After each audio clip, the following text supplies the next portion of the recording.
minutes past 8. Issues of the day under T-Radar.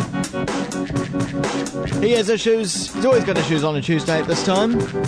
And standing by, it is T-Radar. It's always good to sort of have your issues. Monday, you get into the week and you think there's optimism, there's buoyancy, there's hope in the air. By sort of, getting through to Monday afternoon, you think, no, it's looking as if it's going to be the same as it's always been. And by Tuesday, you've sunk back into a malaise of repetitious issues that never seem to go away. It's pessimism time. Pessimism, yes, that's right. I don't even know. I don't even know if I pronounced that properly. Such was my lethargy. Especially after a weekend of violence in our southern town. Absolutely. Look, it happens every year. And, I was caught up in one of those riots once, the infamous 1990 Easter Tourney riot. And I would have to say, in response to what they're doing, no diversion. If you're throwing bottles at the police, no diversion. Yeah, I'm with you on this one. Yeah, I can appreciate drinking in a public place.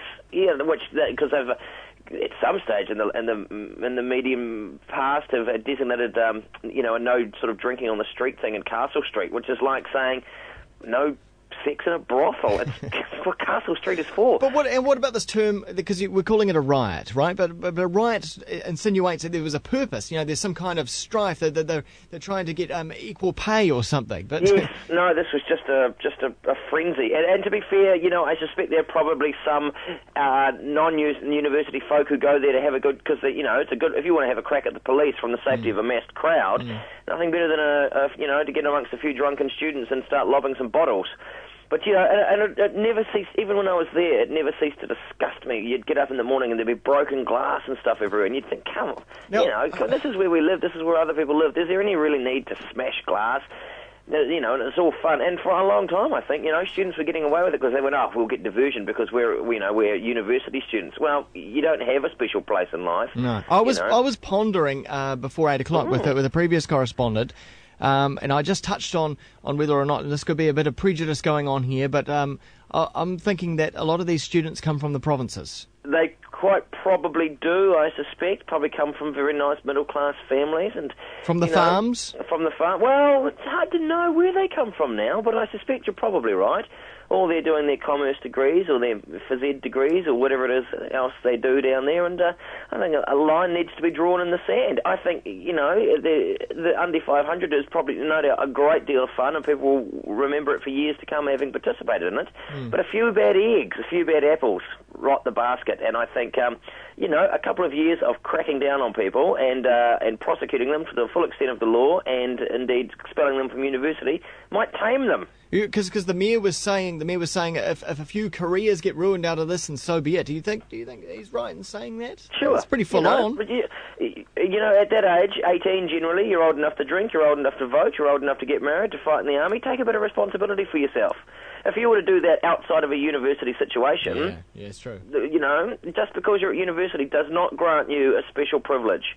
Of course, the alternative is, right, because all these students are all in one place doing this. Well, why not just let them fence it off and let them go for it? Well, there is always that situation. And to be fair, I think the police do more often than not aggravate a situation. If they were going in there to clean people up from drinking on the street and whatnot, then what's the point of that, really? From what I gather, there was no one was impeding the fire, people from going in and putting out couches or anything like that. So, if that is the case, I have been in those situations where everything's going fine and then all of a sudden the police turn up and try to clear everyone away, rather than just going, look, there's no one stupid enough to be wanting to drive their cars through and whatnot. So maybe it is. These students, they need a cause to get behind. They do need a cause. They do. I don't know what that would be.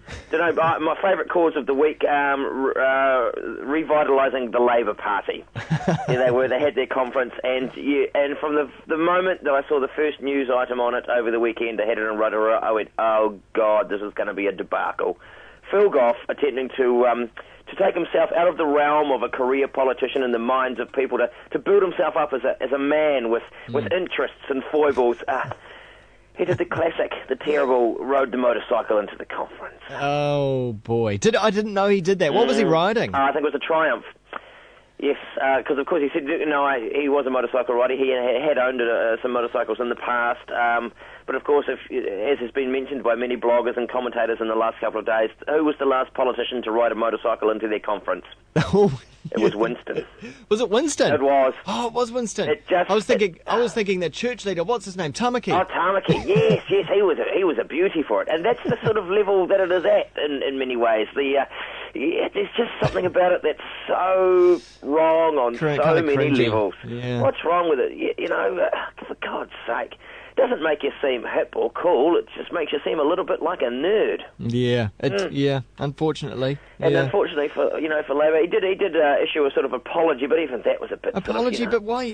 Just the whole apologising thing just doesn't sit right with me. Why apologise? Oh, exactly. They said we got caught up in the Winston Peters funding saga and the Electoral Finance Act and Erin MPs and so they got showerheads. They got caught up in governing a country. Well, they got caught up with some stuff that was really bad decision making and really bad getting things across in a sort of a PR kind of way. The light bulbs and the shower heads kind of thing should have been sold as this wonderful sort of thing to do the environment. Instead, it was sold as by that stage no one wanted to listen because it was simply more nanny state. Well, they were outspun. Forcing it themselves down upon them. What happened is they were outspun by National Line. They were. That's what happened. But having said that, the Winston Peters funding saga and the Electoral Finance Act, scandalous and shocking pieces of policy that should have seen them thrown out at the very least.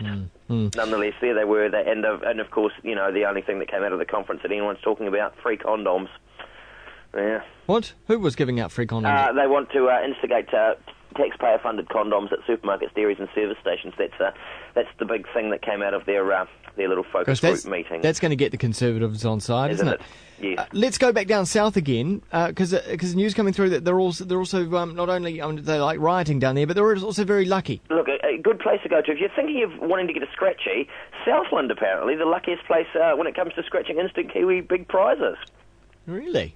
Like the 10 grand ones? Yes, and they said... No one ever wins those, do they? Well, apparently they do in Southland. That's enough to set you and your family up for 2 generations down there. The next most likely places to win the 10 grand, New Plymouth, South Taranaki, Wanganui and Ringataiki. Not Auckland. Then comes Napier, Central Hawke's Bay and Gisborne. But the 2 luckiest shops are both in Christchurch, Hornby Mall Lotto and the Countdown Eastgate Lotto shop. So there you go. That's the place to go to perhaps if you're superstitious. If you want to, go to places that seem to bring luck. Well, what does that say? Yeah. I think just more people are gambling in those Could areas. well be, you know, any way to try to get a bit of money to, buy themselves a decent life to get out of there.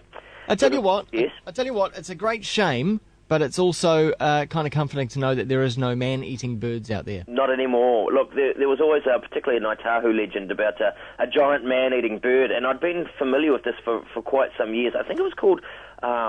Puaka. I couldn't remember what it was this morning, but I was always very familiar with it because they said they had this enormous man-eating bird, and the way that they lured this particular one, and they built like a big sort of snare, like a triangular-shaped sort of henaki thing, and they put a white ginger-haired man in the top to wave around as a lure for the bird, and then the bird came in, and at the last second they snared the bird and they beat it to death. But nonetheless, apparently true that there was a huge bird.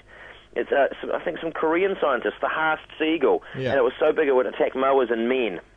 I think they've managed to put the link between the myth and the real thing, because they always knew that the Haast eagle existed. Apparently, only 500 years ago.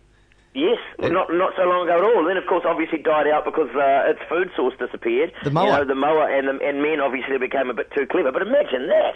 Biggest eagle in the world, I think they were saying. You could just, mooching around down there in the South Island, tramping one of those wonderful tracks, possibly even on the cycleway, and then all of a sudden, some enormous bird, wingspan of up to 3 metres and weighing nearly 20 kilos, thump. You get a talon to the jugular. Exactly, talons as big as tiger's claws. Wow! Wouldn't it be fantastic? It would be good for tourism. Imagine those. Oh, that would be like going to Jurassic Park down in Haast. Oh, yes. Those flying around. Yes, they say they lived only in the South Island and probably no more than 1,000 breeding pairs at any one time. Oh, so they were destined to die out, weren't they? Yes. No matter what. Only 1,000. Yes. Yes, man. That's a pathetic effort. If only we could bring them back in some form of Jurassic Park type thing. Yeah. I just think that would be... Imagine them. That would be great. My current favourite bird at the moment, I know they're having a bird competition. I fluctuate between the kakapo and various others. It's the New Zealand falcon. if you go down to Rotorua, you can go to I can't think of what it's called. Where there's a falconry, and you can go there and you can watch them feed the falcons, and they are a stunning bird. They'll fly up into the air and then they rocket back as fast as any bird I've ever seen in my life, like a bullet, like a blur through the air. Boom! And take the prey.